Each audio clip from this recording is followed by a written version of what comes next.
Saya Zahra Ismaya dengan NIM 007.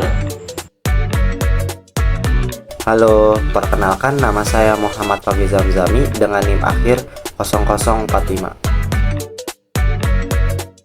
Halo, nama saya Muhammad Dafar Pratama dengan NIM 333723004. Kami dari Informatika kelas A, Fakultas Teknik Universitas Sultan Ageng Tirtayasa. Apa itu Python? Python adalah bahasa pemrograman tingkat tinggi karena Python mudah dipahami dan juga mudah digunakan pada semua platform. Python juga tersedia banyak library yang mudah diakses. Python menjadi bahasa pemrograman yang paling populer digunakan di belahan dunia karena sifatnya serbaguna dan mudah digunakan untuk berbagai kebutuhan, mulai dari machine learning, pengujian perangkat lunak, sampai website. Python mulai dikembangkan pada tahun 1980-an oleh Guido van Rossum di Centrum Wiskunde en Informatica di Belanda sebagai penerus bahasa ABC. Dan akhirnya, bahasa pemrograman Python secara resmi dirilis ke publik pada tahun 1991. Nama Python sendiri bukan diambil dari nama ular Python ya. Namun, nama Python itu diambil dari sebuah acara humor yang ditayangkan oleh channel BBC pada tahun 1980-an yang berjudul Monty Python's Flying Circus, di mana pada saat itu Monty Python merupakan sekelompok grup pelawak yang membawakan acara tersebut. Dan Guido van Rossum sangat menyukai acara tersebut, sehingga terlahirlah nama Python. Python 2 dirilis pada tahun 2000, memperkenalkan fitur-fitur seperti pemahaman daftar dan sistem pengumpulan sampah dengan penghitungan referensi. Tanggal akhir masa pakai Python 2.7 yang awalnya ditetapkan pada tahun 2015, kemudian ditunda hingga tahun 2020. Banyak kode Python 2 yang tidak berjalan tanpa modifikasi pada Python 3. Pada tanggal 24 Februari 2020, versi bahasa pemrograman Python versi 3.8.2 dirilis kepada publik. Dan pada tanggal 5 Oktober 2020, bahasa pemrograman Python versi 3.9.0 dirilis kepada publik. Selanjutnya kita akan membahas perbedaan bahasa Python dengan bahasa lainnya. Di sini yang pertama yaitu ada bahasa interpretatif. Apa sih bahasa interpretatif itu? Python adalah bahasa pemrograman interpretatif yang berarti kode Python dieksekusi baris per baris oleh interpreter. Sedangkan beberapa bahasa lain seperti C++, C adalah bahasa kompilatif di mana kode harus dikompilasi menjadi bahasa mesin sebelum dieksekusi. Lalu yang kedua ada bahasa tingkat tinggi. Python dirancang sebagai bahasa pemrograman tingkat tinggi dengan fokus pada keterbacaan dan kesederhanaan sintaksnya. Ini memungkinkan programmer untuk menulis kode dengan lebih sedikit baris ya dibanding dengan bahasa lain seperti C++, C ataupun Java. Lalu yang ketiga ada dynamic typing. Apa sih dynamic typing itu? Python adalah bahasa berjenis dinamis yang berarti tipe data untuk variabel tidak perlu dideklarasikan secara eksplisit saat variabel tersebut dibuat. Sebaliknya, tipe data ditentukan secara otomatis saat nilai ditugaskan ke variabel. Perbedaan ini tidak bersifat mutlak ya, dan tergantung pada konteks dan kebutuhan proyek tertentu. Python adalah bahasa yang sangat populer karena kemampuan dalam menangani berbagai macam tugas pemrograman dengan gaya sintaks yang bersahabat bagi pengguna. Lalu, apa saja sih keunggulan dari Python? Yang pertama, Python mudah dipelajari dan dibaca. Python dirancang dengan sintaks yang bersih dan mudah dipahami. Hal ini membuatnya menjadi pilihan yang baik untuk pemula dan memungkinkan pengembang untuk menulis kode yang lebih ekspresif dan terbaca. Yang kedua, ekosistem yang kuat. Python memiliki perpustakaan standar yang kaya dan ekosistem pustaka pihak ketiga yang besar, seperti NumPy, Pandas, Django, Flask, dan lainnya. Hal ini memungkinkan pengembang untuk membangun aplikasi dengan cepat dan efisien. Yang ketiga, komunitas yang aktif.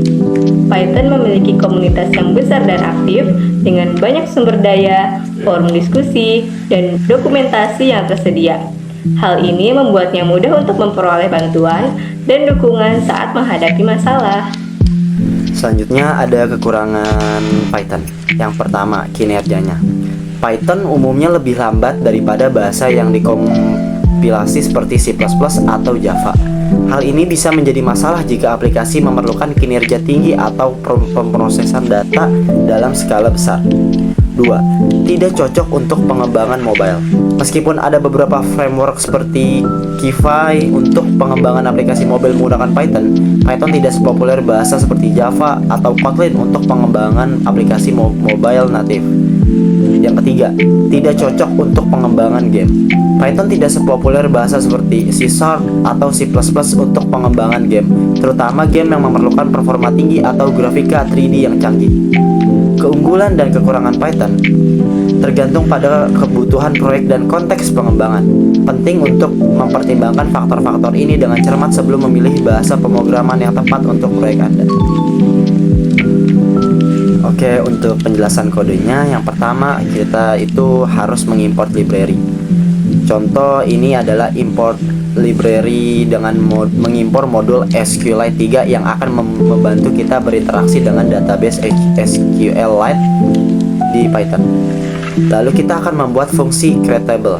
Fungsi ini bertanggung jawab untuk membuat tabel dalam database yang bernama inventaris.db.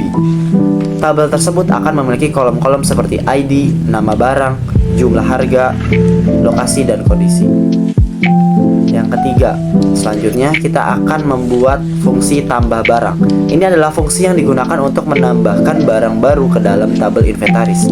Ketika memanggil fungsi ini, pengguna akan diminta untuk memasukkan detail barang seperti nama, jumlah, harga, lokasi, dan kondisi.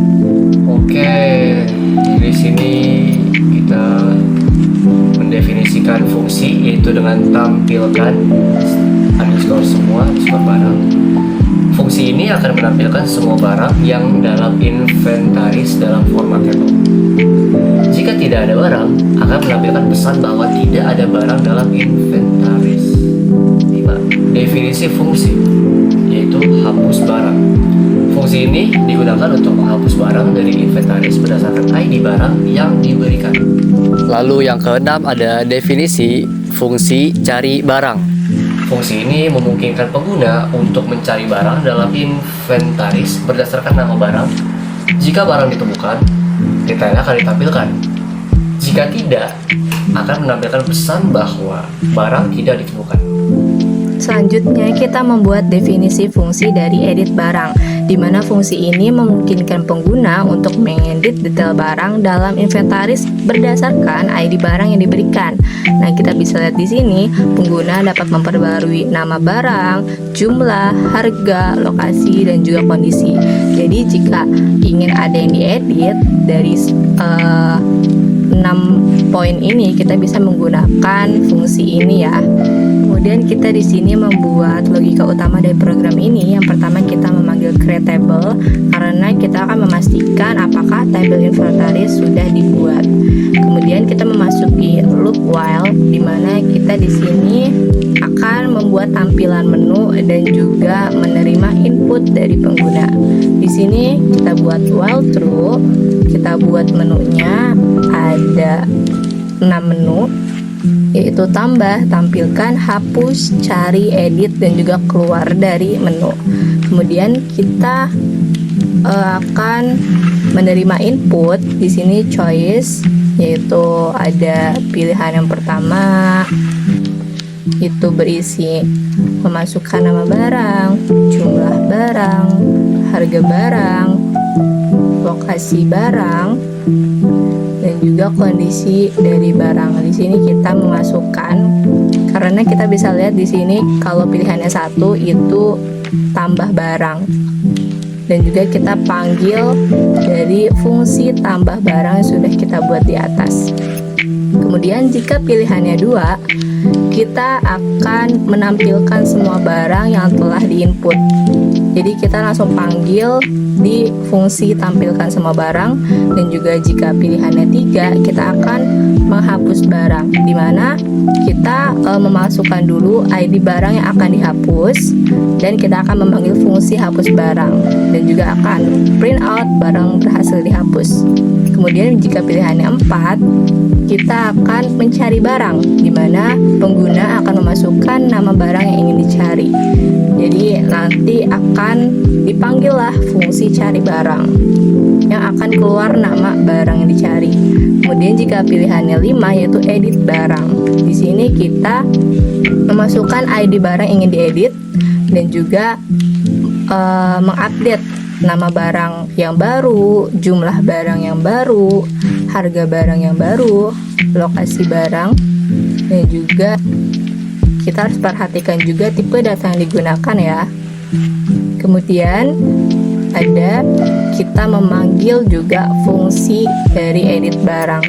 Lalu di sini akan print out barang berhasil diedit jika kita sudah menambahkan semuanya. Kemudian ada opsi 6, yaitu keluar.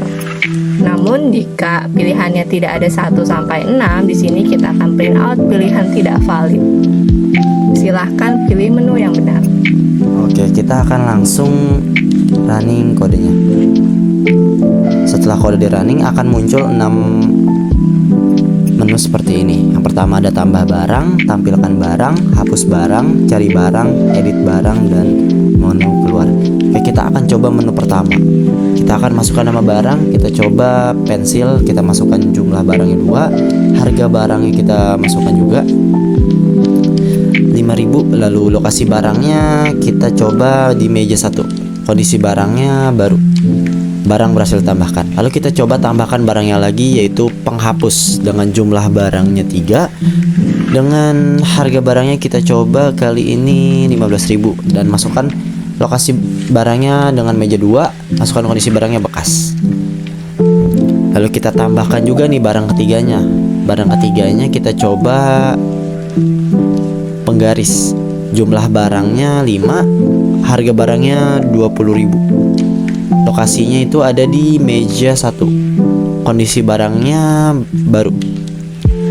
Lalu kita akan coba menu kedua. Nah, ini akan menampilkan semua barang-barang yang kita tambahkan tadi. Lalu kita akan coba menu yang lainnya, yaitu menu hapus barang. Kita akan coba hapus ID ketiga, yaitu penggaris. Lalu kita coba di menu kedua, dan ya, penggaris ditampilkannya menghilang dan cuma ada 2 barang saja. Lalu kita coba menu keempat, cari barang. Kita coba tulis nama barangnya pensil, dan ya, muncul barang tersebut. Lalu yang terakhir kita coba edit barang. Di sini kita akan coba edit ID kedua, yaitu yang awalnya penghapus, kita akan ubah menjadi item baru, yaitu baju. Kita coba lihat, kita coba tampilkan. Ya, di sini sudah teredit. Oke, sekian dari saya, kurang lebihnya mohon maaf.